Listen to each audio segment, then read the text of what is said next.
Quirky street art, history retold on trash bins, half cocktail bar, half vintage thrift store, maybe the most famous pedestrian mall in the country. Boulder, Colorado surely is a unique city and has grown rapidly into a beloved off-the-beaten-path gem located in the heart of this country. Do a quick Google search of the best college towns in America, any of the first links will do, and the city of Boulder is ranked #1 on like every damn list. So I had to see what's up, and of course show you everything I found exploring this charming and always hipster Rocky Mountain college town. But first, if you're new to the channel, this is Fourth Place, your place to learn about US geography, urbanism, transportation, and city planning.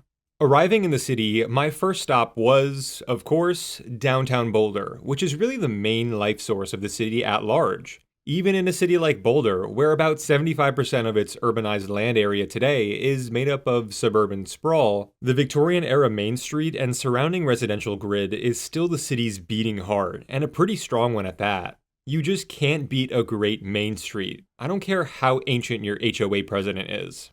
In Boulder, the Main Street goes by the name of Pearl Street. At its 4 core blocks, it operates as a pedestrian-only promenade, lined with shops, restaurants, and a few corporate offices. We'll get to that in a second, because a few things stood out to me upon my immediate arrival at the edge of Pearl Street, where cars are permitted to drive. It's clear that the city's prioritizing the non-pedestrian-only parts of Pearl Street too, with these large, bright yellow yield signs at crosswalks. Being a college town, there's going to be more pedestrian traffic than an average city of Boulder's size, and the city knows it. Normally you wouldn't need this on a residential main street, but Pearl Street turns into the Pearl Parkway Strode, and the city wants to make it clear that the closer you get into downtown and the old residential blocks, the slower and more aware of pedestrians drivers will need to be, which is great.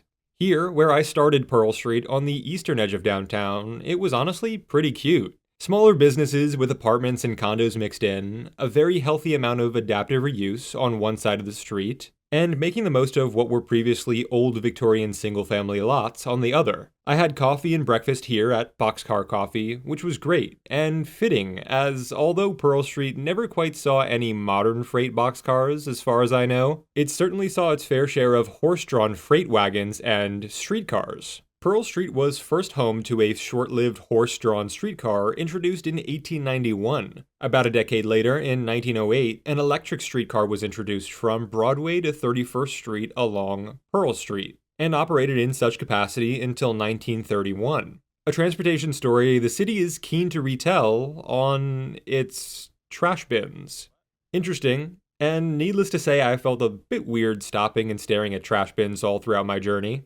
Experiencing downtown Boulder firsthand, I gotta say, this place really does encapsulate that quintessential American Main Street vibe. Perhaps to a fault. First off, it's beautiful. There is no question there. The buildings all along the Pearl Street pedestrian mall were expertly crafted and are expertly cared for. And they really make you feel like you're walking through history in a way. So much so that, like other smaller historic towns and main streets in this country, sadly, it's been pretty heavily touristified. The way I see it, pedestrian-only streets in this country have been commodified to their own detriment. Instead of local, organic, small business growth and demand, much of the commercial space in the promenade is made up of gimmicky tourist traps, overdone out-of-town retailers, or is just plain vacant, probably due to the high cost of these retail units. This sort of leads to a cycle where the only businesses that can survive here are either hyper-touristy places that don't really add anything interesting or unique to the area, or places that are just so overdone across this country, they'll probably squeeze a buck out of anyone unfortunate enough to visit. I know it's called a pedestrian mall, but it shouldn't actually be like a suburban shopping mall. There's a reason those are dying off left and right.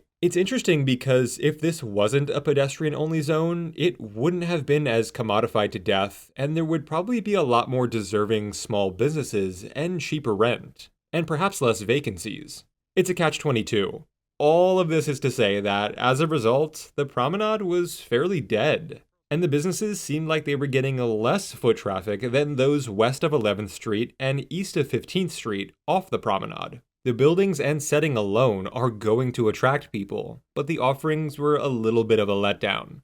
But let me bring it back for a second. There are definitely at least some hidden gems, though. In particular, I like this bank turned Ben and Jerry's. They even had a picture from what it looked like in the early 70s, before it was pedestrianized in 1977. The look and construction of the mall is pretty nice too, as the brick and the trees really go well with the old built environment, and overall make for a pleasant place to walk around, or even just sit and people watch. It was cleaner than expected, given the pretty pronounced homeless problem here too. It was also a bit awkward between the blocks, as the pedestrian mall isn't even entirely pedestrianized, because the cross streets still operate vehicular traffic, meaning you'll have to wait for cars at every block. Not horrible though. At least they tried. Moving west past the promenade really picked up my spirits again and was very stimulating and rewarding. There was so much important local history to be found here, and the vibe immediately switched back to what it was like before the pedestrian-only zone. Quaint, quiet, lined with thriving small businesses. I definitely cherish these areas more, as they were somehow more comfortable and more fun and interesting to be in. The restaurants, the coffee shops, the vintage stores, and artist enclaves here were so fulfilling to the experience of downtown Boulder, and I think it's where the city really shines. I didn't actually get the sense that locals prefer the promenade over the rest of Pearl Street and its surroundings. I could be wrong though. Let me know down in the comment section if you're a Boulder local. What do you think of the promenade in its current state? And don't get me wrong, the idea of pedestrian-only streets in America is great, and of course it's nice not having to walk around cars while exploring urban areas. But Colorado's promenades are struggling a bit. Outside of Pearl Street, just look at Denver's 16th Street promenade downtown. Pretty much a ghost town, the result of trying too much in all the wrong ways. And rampant homelessness. That needs to be said because it's just too obvious. I'm getting slightly sidetracked, and I'm gonna keep myself from diving deep into other overly commodified, highly touristy American promenades, such as those in Cape May, New Jersey, or Burlington, Vermont. So let's just get back to Boulder, west of the Pearl Street Mall. Here, things get really picturesque, as the commercial zone transitions ever so smoothly into the old residential zone. The fall colors in Colorado in mid-November added a nice thematic beauty here, combined with these stunning views as you walk closer and closer to the mountain's edge. Here, Pearl Street is lined with cozy Victorian and craftsman cabins, hugging the Rocky Mountains and making for the most pleasant and scenic walk in the entire urban area of Boulder, in my opinion. Eventually, though, Pearl Street turns into a trailhead as it meets the mountain, and as this isn't a hiking channel, that's where I turned around and made my way due south towards the University of Colorado, Boulder. Downtown Boulder is pretty well connected to the university in all sorts of ways. For pedestrians and cyclists on the north side of campus, there's the Boulder Creek Path, which follows the Boulder Creek with several mixed-use, car-free bridges dropping you off just a crosswalk away from Pearl Street. There are many crosswalks along Boulder Canyon Drive connecting downtown and the greenways, but most students are probably coming from the south side of campus and walking or biking up Broadway. A wide street, to be sure, but complete with protected pedestrian and cycling lanes almost all throughout from campus into downtown. This is so important because, as was the case in my video about Southern Wyoming and the University of Wyoming just a few weeks ago, the campus is separated from downtown by a good handful of blocks. However, like I said, interconnectivity is strong, and yes, that includes bus service and bike share. The campus also has this mini downtown attached to it, here along 13th Street. Uniquely, this part of Boulder feels much more college towny than Pearl Street. Usually, the main downtown of a college town develops hand in hand with the university, but as Pearl Street and downtown Boulder predate the founding of the school, it makes sense that they're separated and that a smaller Main Street downtown has formed attached to the university. This part of town is known locally as The Hill, or University Hill, and is where the frats and sororities associated with CU Boulder are located, as well as a few businesses more tailored for student life. You've got your fast casual restaurants, college bars, barbershops, convenience stores, and even a live music venue.